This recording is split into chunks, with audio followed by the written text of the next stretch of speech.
Hi mga kagulong, magandang araw sa inyong lahat. Ito nga pala si Motojob TV. Bali mga kagulong, magko-convert tayo ng Mio 4 sa ating ka. Dati pong converted din sa Mio Salty ang ating ka. Kaya katulad ng footboard saka engine cover, iisa lang sila ng Mio 4. Tapos mga kagulong, bali na baklas ko na yung pinakakahan ng Mio Salty. Kaya hindi ko na napakita sa video. Ito yung pinaka picture niya. Yung Salty ko dati yan mga kagulong. So intro muna tayo.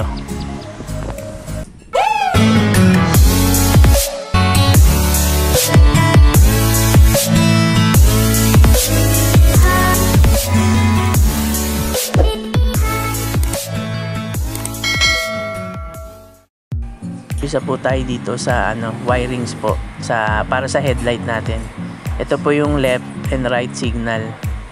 Yang bali gumamit tayo ng mahabang wire para i-connect dito sa pinaka center po ng connection para sa headlight.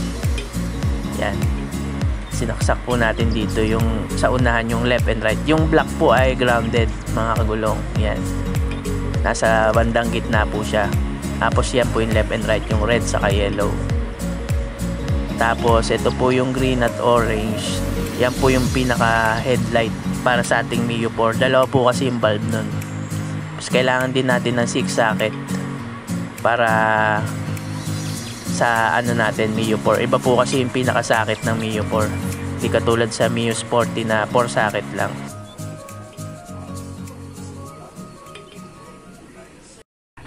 Tapos mga kagulong, ito naman yung pinaka bracket ng Mio 4. Ito yung isa rin sa importante mga kagulong para makabit yung kaha ng headlight.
Tapos dito po sa tornilyon sa footboard, mga kagulong, fit po lahat yan. Same kasi siya ng Sporty at Salty, yung pinaka-apat na tornilyuhan. Tapos ito naman mga kagulong, gumamit ako ng bracket dyan. Hindi ko na siya napakita sa video. Bali ba kasi ang kabitan niya ng tornilyo, di katulad sa Sporty sa taas, siya dito sa gitna. Yan. Kaya gumamit ako ng bracket. Tapos sa compartment naman, para lang makabit, mag-fit, diniskartehan ko na lang. Ito po yung lumang rubber damper nila. Yan, same din po dito sa may taillight niya banda yan. Nilagyan ko rin siya ng rubber damper para lang mag-fit. Yan mga kagulong.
Tell me pretty lies, look me in the face. Tell me that you love me, even if it's fake.